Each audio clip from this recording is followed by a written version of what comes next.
네, 안녕하세요. 장연구소의 장엘리입니다. 함께 진행을 도와주실 장유진 캐스터 자리해 주셨습니다. 어서 오세요. 네, 안녕하세요. 캐스터 장유진입니다. 네, 장유진 캐스터 한 주의 딱 중간이죠? 수요일이네요. 네, 맞습니다. 네, 어제 CPI가 발표되면서 그 이후에 또 장이 또 굉장히 크게 움직였고, 국채 10년물 가격도 큰 폭으로 상승을 하는 흐름을 또 보여줬습니다. 그 이후에 또 장이 굉장히 큰 변동성을 보여줬는데 환율뿐만 아니라 금리, 국채 가격, 다양하게 모든 상품 시장이 많이 움직였습니다. 우선 또 뉴욕 증시 어떠한 흐름을 보였는지 섹터별로 그리고 또 종목별로 살펴보도록 하겠습니다. 네, 장유진 캐스터 짚어주시죠. 네, 말씀하신 것처럼 우선 3대 지수 장 초반에는 상승 출발했지만 그래도 CPI 발표되고 나서 좀 주춤하는 그런 모습을 보였습니다. 그래서 3대 지수가 모두 약세로 마감을 했는데요. 이어서 맵과 바 차트를 통해 살펴보겠습니다. 맵을 살펴보시면 조금 오늘 얼룩덜룩한 그림이다 라고 보실 수가 있겠습니다. 그래도 붉은색이 더 선명하게 좀 드러나고 있는 상황인데요. 이어서 바 차트를 통해서 확인을 해보시면 조금 놀라운 그림입니다. 그렇죠. 11개의 섹터가 모두 내림세를 기록하는 모습을 보였습니다. 특히 좀 탄력을 잃었던 섹터는 기초소재와 산업, 그리고 금융주와 에너지까지 평균 1% 넘는 내림세를 기록했습니다. 네, 여러분들 그냥 결과론만 놓고 본다고 하면은 국제유가도 0.01% 이렇게 생각하실 수 있는데 간밤에 이제 선물 시장을 보신 분들은 아시겠죠. 굉장히 큰 폭으로 어떻게 상승을 하다가 다시 하락을 했다가 이렇게 하면서 보합권에서 마무리가 되었습니다. 말씀해주신 것처럼 지금 국제 에너지주가 지금 또 굉장히 큰 폭으로 하락을 했고요. BOA를 비롯한 뱅크 오브 아메리카를 비롯한 또 은행주, 금융주들도 굉장히 큰 폭으로 하락하는 흐름을 또 보실 수가 있겠습니다. 자, 섹터별로 흐름을 확인해 보셨으니까 우리 또 이제 종목별로 확인을 또 해봐야 되겠죠? 네, 맞습니다. 지금 말씀해 주신 것처럼 빨간불을 켜낸 섹터들 그리고 그 종목들의 추이를 저희가 직접 확인을 해볼 텐데요. 아무래도 지금 CPI가 발표되고 나서 시장의 예상치는 소폭 하회를 했지만 그래도 여전히 물가 상승률이 높은 수준이다라고 이렇게 월가의 분석이 조금 엇갈리는 상황에서 경기 회복세와 관련된 섹터가 빨간불을 확실히 좀 켜내는 모습을 보였습니다. 산업과 금융 섹터가 약한 모습을 보였는데요. 먼저 대표적인 종목들을 확인해 보겠습니다. 산업 지금 보시면은 초록색이 조금은 섞여 있지만 전반적으로 좀 인지도가 높은 종목들이 빨간불을 확실히 켜내고 있는 모습을 발견하실 수가 있습니다. 대표적으로 제너럴 일렉트릭은 주가가 거의 3.91%, 4% 가까운 내림세를 기록을 했습니다. 그래서 정규장 거래를 100달러 선에 마쳤는데요. 그래프를 확인해 보시면 장중에 굉장히 변동성을 크게 기록한 점을 확인하실 수가 있습니다. 이어서 허니웰이나 그 외에 캐터필러 등의 종목들도 모두 빨간불을 켜내고 있습니다. 이어서 금융주도 바로 확인해 보겠습니다.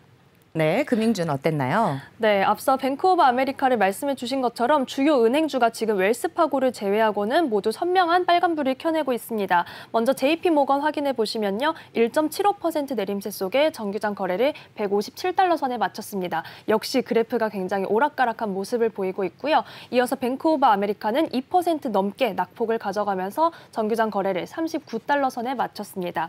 하지만 홀로 초록불을 켜내고 있는 웰스파고 소식을 좀 전해드리겠습니다. 호재가 있었던 건 아닙니다. 오히려 좀 악재로 작용할 수 있는 소식이 있었는데 다른 은행주와 흐름을 달리 가져가게 된 이유가 있습니다. 엘리자베스 워런 미 상원 의원이 연준에 웰스파고를 해체해달라라고 이렇게 촉구를 했다라는 소식이 오늘 새벽에 좀 전해졌는데요. 웰스파고의 고객을 보호하기 위해서 은행과 금융 서비스 부문을 분리해야 한다라고 주장을 했다고 합니다. 이런 점에서 조금 다른 은행들과는 다르게 고객들 사이에서 해석이 되고 있기 때문에 주가 추이가 다르게 움직인다는 점도 확인하시면 좋겠습니다. 네, 굉장히 눈에 띄는 흐름을 좀 보여줬습니다. 이렇게 해서 금융주까지 함께 확인을 해보셨고요. 이어서 간밤에 국제유가 큰 변동성 보여드렸다는 말씀 드린 것처럼 에너지 주가도 함께 확인해 보도록 하겠습니다.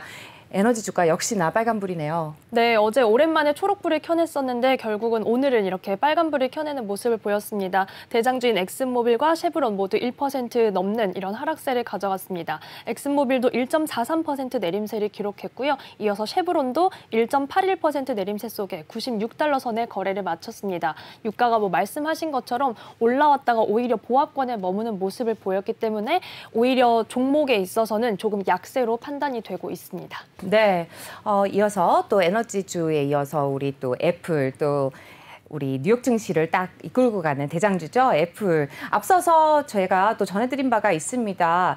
그 애플 같은 경우는 네, 어떤 흐름을 보여주는지 또 분석가가 내놓은 뉴스 전해드린 바가 있는데요. 애플 흐름 어땠나요? 네, 맞습니다. 그 앞서 오프닝에서 오늘 말씀을 해주신 것처럼 애플의 주가는 지금까지 신제품 공개 당일에 오히려 조금 약세 흐름을 가져갔는데 이번에는 어떨까라고 전문가들이 조금 주목하는 분위기가 있었습니다. 그런데 이번에는 좀 변화를 기대를 했지만 그래도 이번에도 결국은 약세 흐름을 가져가는 모습을 보였습니다. 1% 가까운 내림세 속에 정기장 거래를 148달러 선에 마쳤는데요.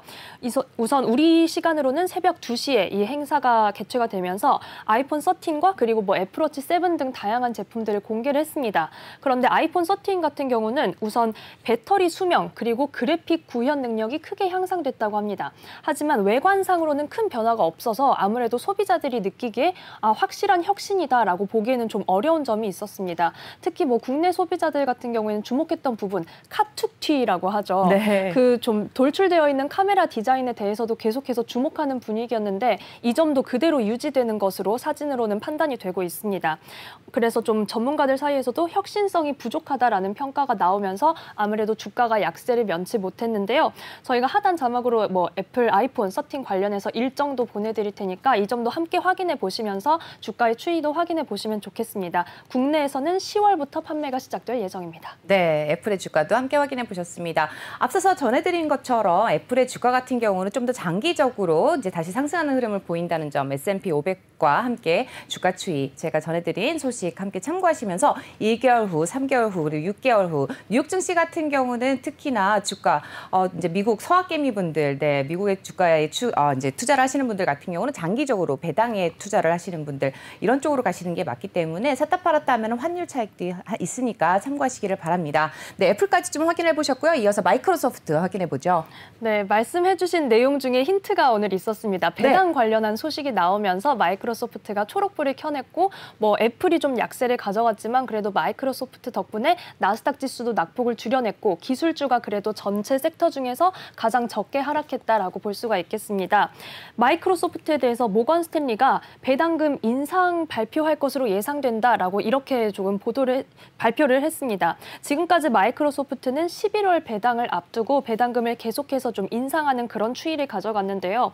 이번에 배당금을 인상할 경우에 배당 수익률이 0.74%에서 0.8% 내외로 인상될 것으로 전망되고 있습니다. 또한 여기에 와이스가 마이크로소프트의 목표가를 305달러 선에서 331달러로 상향했다는 소식도 전해졌습니다. 마이크로소프트는 1% 가까운 오름세 속에서 장중에도 완만한 오름세를 계속 가져가며 정규장 거래를 299달러 선에 마쳤습니다. 네, 지금 마이크로소프트의 그래프처럼 우리 뉴욕 증시 뿐만 아니라 또 우리 국내 증시도 저렇게 쭉 우상향하는 흐름 보여줬으면 좋겠습니다. 마이크로소프트 주가까지 확인해봤는데요. 우리 다른 기술주들 어떤 흐름 보여줬는지 오라클도 함께 살펴보시죠. 네, 옆에 너무나 붉은 빛을 선명하게 켜내고 있어서 확인하지 않을 수가 없는데요. 오라클은 그 전일장 마감 후에 실적을 발표를 했습니다. 그런데 조금 시장을 실망시키는 그런 실적을 발표를 하면서 개장 전부터 주가가 2% 가까이 약세 흐름을 가져갔는데요. 결국은 주가 하락세가 2%를 넘겨 거의 3% 가까이 내려가면서 정규장 거래를 86달러 선에 마쳤습니다. 네, 인투이트가 또 인수했다는 소식이 있더라고요. 맞습니다. 지금 네. 소프트웨어 살펴보시면요. 인투이트가 2% 가까운 상승세를 가져갔는데 좋은 소식이 있습니다. 이메일 마케팅 업체인 메일침프를 120억 달러에 인수했다라는 소식이 전해져 있는데요. 이 업체가 메일침프라는 업체가 지금까지 고객으로는 영상 공유 사이트인 비메오 그리고 비영리 미디어 조직인 테드까지도 고객으로 보유하고 있다고 합니다. 그래서 굉장히 좀 저명한 그런 업체를 인수했다라는 소식에 주가로는 호재로 작용을 했습니다. 정규장 거래 2% 가까운 오름세 속에 568달러 선에 거래를 마쳤습니다. 네, 이렇게 해서 인투이트까지 확인을 좀 해보셨는데요. 앞서서 아마존에 대한 소식도 전해드린 바가 있는데 아마존의 주가도 함께 확인을 좀 해보도록 하겠습니다. 아마존 살짝 하락 마감을 했네요. 맞습니다. 사실 주가에서는 크게 힘을 쓰지 못했는데 그 아마존 관련 소식이 앞으로의 인플레나 물가 상승률 관련 추이를 지켜보는 어떤 단서로 쓰일 수 있다라는 소식이 있어서 좀 전해드리려고 합니다. 아마존이 앞으로 12만 5천 명 정도를 추가 고용할 예정이다라고 이렇게 계획을 밝혔는데요. 또한 여기에 평균 임금을 18달러 인상하겠다라고 계획을 밝혔습니다. 사실 취업 준비생이랄지 이런 분들에게는 좋은 소식이겠지만 아마존에서 이렇게 대규모 채용과 더불어서 임금을 인상한다는 소식에 이 임금이 물가 상승에 반영될 것이다라고 우려하는 그런 시선도 나오고 있습니다. 그래서 아마존의 움직임이 다른 기업들 그리고 전반적인 시장에 어떤 영향을 미치게 될지도 지켜보셔야겠습니다. 또한 한편으로는 워싱턴 검찰에서 아마존을 상대로 또다시 반독점 소송을 제기했다라는 소식도 나와 있으니까요. 이 점도 함께 지켜보시면 좋겠습니다. 아마존은 정기장 거래를 3,450달러 선에 마쳤습니다. 네, 제가 만약에 20대 초반으로 돌아간다 그러면 아마존의 온라인에서 부서 쪽에 다시 근무를 해보고 싶습니다. 어차피 재택근무니까 한국에서 근무하고 네, 아마존에 취업을 하는 그런 상황이라면 참 좋을 것 같다는 생각이 듭니다. 네, 아마존 주가까지 확인을 해보셨고요. 이어서 또 우리 오랜만에 테슬라 주가도 함께 확인을 해볼까요? 네, 테슬라 주가도 큰 폭으로 움직이지는 않았습니다. 소폭의 오름세만을 가져가면서 정기장 거래를 744달러 선에 마쳤는데요. 국내 기업과 관련된 소식이 있어서 전해드리고자 합니다. 원통형 배터리 파트너 선정 작업에 본격적으로 들어간다라는 소식이 나와 있는데요. 이 후보로는 지금 CATL 그리고 LG 에너지 솔루션이 협상을 진행 중이다라고 보도가 됐습니다. 또한 또 한편으로는 저희가 이제 시황센터 코인 시황에서 캐시우드의 발언 관련 소식을 전해드렸는데요. 비트코인에 대한 낙관론을 재확인한 반면 또 테슬라에 대한 낙관론도 다시 한번 짚어냈습니다. 지난주에는 테슬라에 대해서 주가가 크게 성장할 것이다라고 장기적인 전망을 내어놓고서는 주식을 엄청 많이 매각을 해서 좀 더 화제였는데 이 매각에 대해서는 그 투자 운용사의 규정상 어쩔 수 없는 매각이었다라고 조금 해명을 했다라는 소식도 전해져 있습니다.